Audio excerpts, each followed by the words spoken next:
Hola, buenos días para todos. Esta semana empezamos con un tema un poco controversial.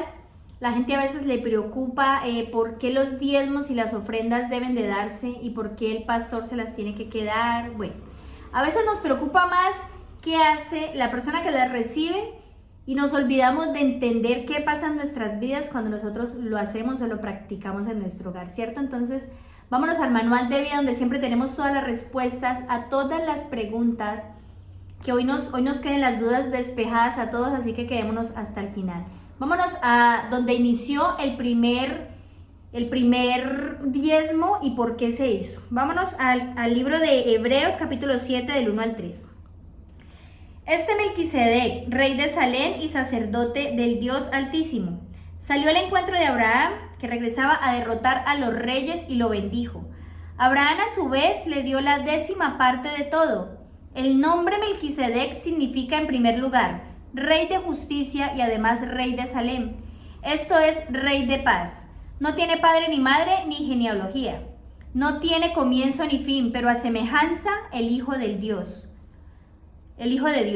Permanece como sacerdote para siempre. Mire, aquí lo que estamos viendo es que Abraham tuvo una batalla donde él recogió muchos bienes. En agradecimiento a Melquisedec porque habitaba en su tierra, le dio la 10ª parte de todos estos bienes a él.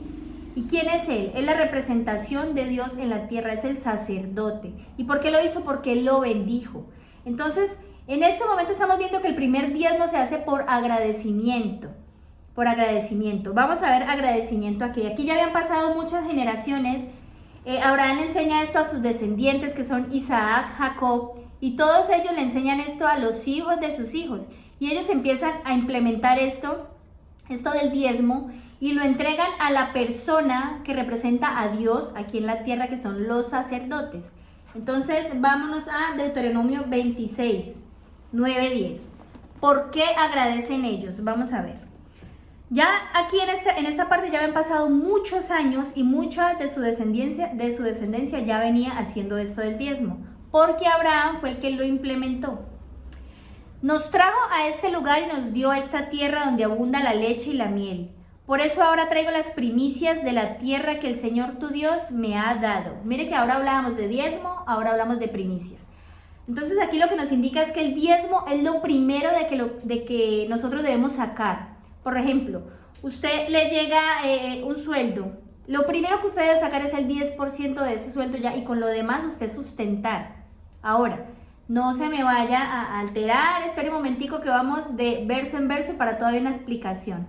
Entonces aquí habla que esto se hace por agradecimiento, porque Él los tiene en un sitio de bendición donde abunda el alimento, donde abunda la cosecha, y ellos sacan la 10ª parte para las personas que son los sacerdotes, en ese tiempo los levitas, ¿cierto? Pero son representación de Dios en la tierra, son los que imparten la palabra de Dios y enseñan a las demás personas. Vámonos a Romanos 4, 13, 14, 15 y 16. ¿Qué nos quiere decir aquí? Recuerden que cada verso es la respuesta o el complemento del anterior. Entonces, vámonos a ver aquí si es obligación o no es obligación. Dice, en efecto no fue mediante la ley, como Abraham y su descendencia recibieron la promesa de que él sería heredero del mundo, sino mediante la fe, la cual se le tomó en cuenta como justicia. Porque si los que viven por la ley fueran los herederos, entonces la fe no tendría ya ningún valor y la promesa no serviría de nada. Mire lo que dice aquí. Esto no fue por la ley, porque Abraham existió antes de la ley, antes de Moisés. Entonces, esto aquí no se impartió como una obligación, sino como un agradecimiento. Y por fe nosotros esperamos de que Dios nos siga bendiciendo, creemos de que Él nos sigue bendiciendo por esto que nosotros hacemos cuando damos la 10ª parte a las personas que son las que enseñan la ley, que en este momento son los pastores, los sacerdotes, los reverendos. Entonces, mire cómo se va tornando esto. No es una obligación, no viene de la ley, ¿cierto? Pero se hace en agradecimiento a lo que Dios nos da. Ahora usted va a decir, ¿cómo así que Dios me da si esto yo me lo estoy ganando con mi trabajo? Vámonos aquí a Primera de Crónicas 29, 14, 17. usted me va a decir, es que esto es mío, porque voy a tener que darlo. Mire, póngase en el lugar en este momento de la persona que está escribiendo esto. Pero ¿quién soy yo? ¿Y quién es mi pueblo para que podamos darte estas ofrendas voluntarias? Mire, esto es voluntario. En estos momentos aquí no hablan de obligación. En verdad, tú eres el dueño de todo. Y lo que te hemos dado de ti lo hemos recibido. Ante ti somos extranjeros y peregrinos, como lo fueron nuestros antepasados. Nuestros días sobre la tierra son solo una sombra sin esperanza. Señor Dios nuestro, de ti procede todo cuanto hemos conseguido para construir un templo a tu santo nombre. Todo es tuyo. Cuando nosotros nos ponemos en la actitud de decir por qué tengo que dar lo que es mío, lo que yo me he ganado, quiero recordarle que nada en esta tierra es de nosotros. Todo lo que el aire que usted respira, el trabajo que usted tiene, lo tiene porque gracias a Dios usted tiene todavía la salud física y las fuerzas para usted levantarse a hacerlo. Entonces, a veces nos olvidamos que por gracia de Dios conseguimos todo lo que tenemos. Y en el corazón de nosotros existe el egoísmo de querer devolver algo. Ahora usted va a decir, pero es que Dios está en el cielo, yo no tengo por qué devolverle nada. Mira lo que dice aquí en esta partecita. Yo sé, mi Dios, que tú pruebas los corazones y amas la rectitud. Por eso con rectitud de corazón te he ofrecido voluntariamente todas estas cosas y he visto con júbilo tu pueblo aquí presente. Te ha traído sus ofrendas. Dios prueba los corazones. Dios lo único que quiere saber es que usted no tenga ese egoísmo en el corazón para dar. Ahora, usted me va a decir, ¿cómo así que lo prueba? Vamos a 1 de Timoteo 6:10. Mire esto. Mire esto que Dios nos enseña aquí en su palabra. Porque el amor al dinero es la raíz de toda clase de males. Por codiciarlo, algunos se han desviado de la fe y se han causado muchísimos sinsabores. Cuando usted tiene este pensamiento de que usted no vaya a entregar su plata a una iglesia o para que otro se la gaste, usted ya tiene codicia en su corazón. Usted ya tiene egoísmo en su corazón. Y esto es lo que precisamente Dios quiere probar que no tengamos en nuestros corazones.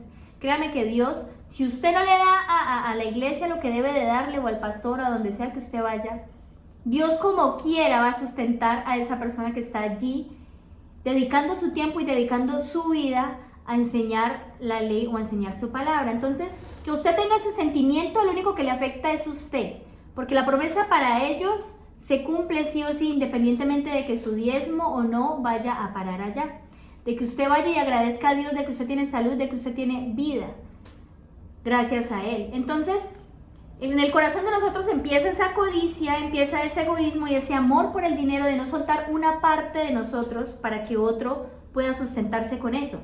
Entonces, examinémonos primero ese sentimiento, ¿por qué lo estamos haciendo? Porque a veces nos da más rabia de que sea el pastor el que lo gaste y no una botella de licor que a veces compremos y nos la bebamos y nos hagamos daño con eso, quememos nuestras neuronas, dañemos nuestra familia por algunos comportamientos. A veces nos duele más que el pastor y su familia tengan alimento de nuestro bolsillo que hacernos daño a nosotros mismos y hacerle daño a nuestra familia con otra cosa que si vayamos a comprar, ¿cierto? Entonces a veces es la esencia, a veces es el sentimiento que viene del corazón y ahí es donde a Dios no le gusta que tengamos nosotros esas raíces de codicia y de egoísmo. Vámonos aquí, chicos, a Nehemías 13:10. Usted me va a decir, ¿por qué se lo tenemos que dar al pastor? Mire, también me enteré de que a los levitas no les habían entregado sus porciones. Los levitas eran los sacerdotes en ese tiempo y sus porciones eran los diezmos. Y de que los levitas y cantores encargados del servicio habían regresado a sus campos. Mire lo que dice aquí. Si estas personas no se alimentan de lo que nosotros podamos dar como diezmos, tienen que regresar a sus sitios de trabajo. Tienen que dedicarse a sus sitios de trabajo. Entonces, la palabra de Dios dejaría de enseñarse. Los templos dejarían de existir. Mire lo que dice aquí. Así que reprendí a los jefes y les dije, ¿por qué está tan descuidado el templo de Dios? Luego los reuní y los restablecí en sus puestos. ¿Se acuerdan que yo les conté a ustedes en estos días de la historia de Colgate-Palmolive, de que él empezó primero diezmando el 10, el 20, el 30 y terminó diezmando el 90%. Resulta que esto hace que también las iglesias se puedan reproducir y hayan personas con más sanidad interior. Ahora, no solamente el pastor vive de aquí, ellos también tienen fundaciones donde ayudan a personas, a huérfanos, a mujeres cabezas de familia, a personas extranjeras, donde ellos regalan Biblias, donde también pagan a personas que hagan el aseo del templo, donde compran los instrumentos, aire acondicionado, sillas. Esto no es solamente para que el pastor coma, usted también lo hace para que la obra de Dios crezca y se expanda y haya muchas personas más que puedan habitar en este lugar. Vámonos aquí a 1 Corintios 9, del 9 al 14. Mire esta partecita. Perdón, 1 Corintios, sí, 9, del 9 al 14. Perdón, me estaba equivocando yo aquí. Me pasé de página. Porque en la ley de Moisés está escrito, no le pongas bozal al buey mientras está trillando. Esta frase quiere decir, el buey mientras está trillando le ponen bozal, él no puede comer, ¿cierto? Pero el buey está trabajando, está desgastando sus fuerzas, pero le prohíben comer. ¿Acaso se preocupa Dios por el buey? ¿O lo dice más bien por nosotros? Por supuesto que lo dice por nosotros, porque cuando el labrador ara y el segador trilla, deben hacerlo con la esperanza de participar de la cosecha. Si hemos sembrado semilla espiritual entre ustedes, ¿será mucho pedir que cosechemos de ustedes lo material? Si otros tienen derecho a este sustento de parte de ustedes, ¿no lo tendremos aún más nosotros? Mire lo que dice aquí. En estos días yo vi un video que decía que si la iglesia fuera un negocio, como muchos dicen, sería el mejor negocio del mundo. ¿Por qué? Usted a la iglesia va, o usted va y escucha de la palabra de Dios, y usted empieza a aprender a respetar a su familia, a respetar a sus hijos, a su esposo, empieza usted a tener una vida más ordenada, más organizada, empieza a gastar el dinero en cosas realmente útiles y en cosas menos cosas inútiles. Entonces, empieza a formar nuestra vida, a organizarla, a ponerla en orden y nos quejamos de que estas personas reciban un beneficio de nosotros. Mire lo que dice aquí. Sin embargo, no ejercemos este derecho, sino que lo soportamos todo con tal de no crear obstáculo al Evangelio de Cristo. ¿No saben que los que sirven en el templo reciben alimento del templo, y que los que atienden el altar participan de lo que ofrece el altar? Así también el Señor ha ordenado que quienes predican el Evangelio vivan de este ministerio. Si usted a veces le paga a una persona para que limpie su casa, esa persona tiene derecho a un pago, ¿cierto? Pero usted va a la iglesia y quiere que esa persona limpie su vida, limpie su alma, le enseña a usted a limpiar su casa interior, pero a esa persona sí no le quiere pagar, ¿cierto? Ellos que vivan del aire. Entonces aquí viene el egoísmo, aquí viene la codicia. Entonces ese sentimiento es en el que Dios tiene en contra. No solamente de que el dinero tenga que ir allá, sino de que usted también limpie su corazón de este egoísmo, porque estas personas también tienen derecho. Créame que estas personas tienen que sacrificar el tiempo de su familia para poder aprender, para poder estudiar, para poder dedicarse a personas necesitadas, no solamente económicamente, sino personas necesitadas del alma, con las emociones por el piso, personas que se quieren suicidar, que quieren acabar con sus hogares, que tienen problemas con sus hijos. Entonces queremos que estas personas se extingan porque no queremos sustentarlos con una parte de lo que Dios nos da a nosotros. Resulta que ese dinero no es de nosotros solamente. Si Dios no bendice tu casa, tú no tienes ese dinero. Pero tú tampoco quieres bendecir al que está enseñando. El que está enseñando la ley de Dios y la palabra de Dios, que es el que restaura nuestras vidas, ordena nuestras casas y sustenta nuestras familias, ¿cierto? Vámonos aquí a Malaquías 3, 8, 10. ¿Qué pasa si usted empieza a practicar el diezmo en su hogar? Mire lo que dice aquí. ¿Acaso roba el hombre a Dios? Ustedes me están robando. Y todavía pregunta, ¿en qué te estamos robando? En los diezmos y en las ofrendas. Ustedes, la nación entera, está bajo maldición, pues a mí es a quien me están robando. traigan íntegro el diezmo para los fondos del templo y así habrá alimento en mi casa. ¿Cuál es la casa de Dios? El templo. Número 1, Él está cuidando su casa. Cuando a usted le dicen que los diezmos son para Dios, literal es para la casa de Dios, que es el templo de Dios. Para las personas que explican la palabra de Dios, para las personas que asean la casa de Dios, para los equipos de sonido, para el arriendo de la propiedad, para el aire acondicionado, las sillas. Entonces, primeramente Dios está cuidando de que en el templo siempre permanezca el sacerdote, el pastor, que va a enseñar y que se va a dedicar a estas personas que necesitan de él. Para que estén toda la indumentaria que necesita un templo y para que se vayan abriendo más iglesias en sitios donde no existen las iglesias. Para esto es el diezmo. Dice, traigan, bueno, este ya lo leímos, traigan íntegro el diezmo para los fondos del templo y así habrá alimento en mi casa. Pruébenme en esto, dice el Señor Todopoderoso, y vean si no abro las compuertas del cielo y derramo sobre ustedes bendición hasta que sobreabunde.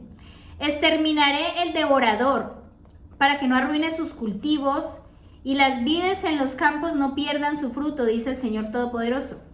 Entonces todas las naciones los llamarán a ustedes dichosos, porque ustedes tendrán una nación encantadora, dice el Señor Todopoderoso. Esta es una promesa de Dios directamente. Cuando nosotros nos encargamos de que en la casa de Dios no falte nada, en nuestra casa no va a faltar absolutamente nada tampoco. Créame que el diezmo, no se preocupe tanto por quién lo va a recibir. Preocúpese por esta promesa que le están dando a usted. En agradecimiento a Dios de todo lo que usted está recibiendo, supla la casa de Dios, supla a las personas que están encargadas de la casa de Dios y de las personas de las cuales ellos también ayudan, porque ellos ayudan a personas, madres, cabezas de familia, a huérfanos, ayudan a personas que necesitan en algún momento de una ayuda. Este dinero no es solamente para ellos. Entonces, cuando usted de su corazón saca el egoísmo y la codicia por el dinero, usted puede dar esto con amor. Dios está probando su corazón y en su casa no va a faltar nada, absolutamente nada. Ahora usted dirá, es que el 10% de lo que yo gano es mucho. Créame que ese dinero se le va a ir a usted sí o sí en malos negocios, en compras innecesarias. Muchas veces el dinero que entra a la casa se va y nosotros no sabemos ni por qué. Pero Dios dice, pruébenme en esto y en la casa de ustedes va a sobreabundar la bendición. Entonces usted me va a decir, no, pero es que hay pastores que son muy ladrones y yo no voy a ir a dar allá mi plata y mucho menos voy a entregar algo que a mí me cuesta tanto esfuerzo, ¿cierto? Mire lo que dice aquí, vamos a Mateo, ya con esto terminamos. Vamos a Mateo 23. No, primero leamos este. Mateo 7, 21, 22 y 23. Para dejarles despejada la duda que les acabé de decir. 27, sí. 21, 22, 23. 21, 22, 23, ya. No todo el que me dice, Señor, Señor, entrará en el reino de los cielos, sino solo el que hace la voluntad de mi Padre que está en el cielo. Muchos me dirán en aquel día, Señor, Señor, ¿no profetizamos en tu nombre y en tu nombre expulsamos demonios e hicimos muchos milagros? Entonces les diré claramente, jamás los conocí, aléjense de mí, hacedores de maldad. Aquí se está refiriendo a personas que se dedicaron a hablar sobre la palabra de Dios y a enseñar sobre la palabra de Dios, pero hacían cosas indebidas, y entre esas cosas está el mal manejo de los diezmos. Cuando no solamente la persona se dedica a suplir sus necesidades, sino que no ayuda a las personas que en la palabra Dios dejó que debían ayudar, que son las viudas, los huérfanos y los extranjeros. Se deben ayudar también con estos diezmos y a sustentar el templo y todo lo que hay en él. Cuando esta persona solamente se dedica a enriquecerse y a hacer mal con el dinero, no va a entrar al reino de Dios. Así que en nosotros no está ponernos a hacer el juicio. Si usted da el diezmo, independientemente de que esta persona haga bien o mal con estos diezmos, usted ya cumplió con su parte. En su casa va a haber bendición, en su casa no va a faltar nada, no va a faltar el alimento, no va a faltar el trabajo. Pero esta persona que está utilizando mal los diezmos sí va a tener que arreglárselas con Dios. Entonces, usted no se preocupe, porque la justicia de Dios es mucho más segura que la justicia del hombre. Entonces no quiera usted impartir justicia desde su pensamiento y dañar la bendición en su casa o en el hogar pensando de esta manera, cuando realmente él va a tener que vérselas con Dios en algún momento. Entonces ya para terminar, Mateo 23:23, no creamos que los diezmos es lo más importante, porque yo veo que esto es lo que a la gente más le preocupa. ¿Qué pasa con el diezmo? Pero Dios dejó escrito que esto no es lo más importante. Aunque es importante, mire. Mateo 23:23. Hay de ustedes, maestros de la ley y fariseos, hipócritas, dan la 10ª parte de sus especias, menta, anís y comino.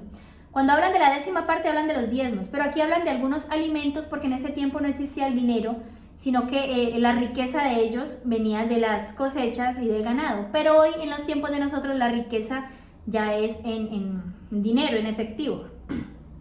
Dice: han descuidado los asuntos más importantes de la ley, tales como la justicia, la misericordia y la fidelidad. Debían haber practicado esto sin descuidar aquello. O sea, no hay que descuidar el diezmo, ¿cierto? E interesarnos más por practicar justicia, misericordia y fidelidad, que es lo que Dios nos enseña en la palabra. Ahora, no crea que usted por ir a dar el diezmo ya es salvo, o ya es una persona super hija de Dios. Resulta que Dios aquí los trata como fariseos hipócritas, como quien dice: yo doy el diezmo y ya soy el hijo de Dios más fiel. No, nos estamos olvidando de la ley. Esto en lo del diezmo no es obligación como tal por medio de la ley, pero sí nos lo enseñó nuestro padre de la fe, Abraham, que si nosotros creemos y sustentamos la casa de Dios con esto, creemos de que Dios también va a sustentar nuestra casa, y la va a sustentar mucho más de lo que nosotros lo podríamos hacer si no lo hacemos o si no damos este 10%. Entonces, espero que nos quede claro que el diezmo no es una obligación.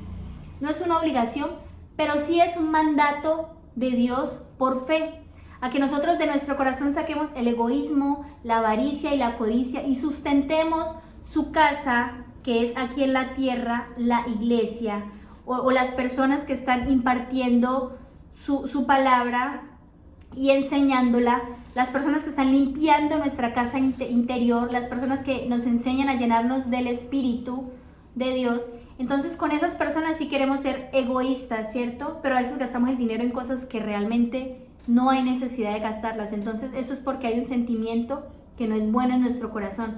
Dios dice: probadme en esto, les dejo el reto. Si ustedes quieren probar bendición en su casa que sobreabunde, empecemos a hacer esto de corazón. Créanme que yo lo hago, en mi familia lo hacemos.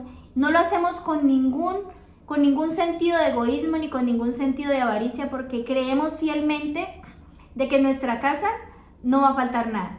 Dios la va a sustentar, así como nosotros ayudamos a sustentar su casa y las personas que allí habitan. Entonces, espero que les haya quedado claro esto del diezmo. No es obligación, pero sí es un mandato por fe, donde nosotros devolvemos parte de lo que Dios nos da a nosotros, de lo que Él nos bendice, porque en esta tierra nada es de nosotros. Créame que no. Entonces, simplemente es ayudar a sustentar la casa de Dios con las bendiciones que Él nos da a nosotros. Que tengan un buen día. Chao.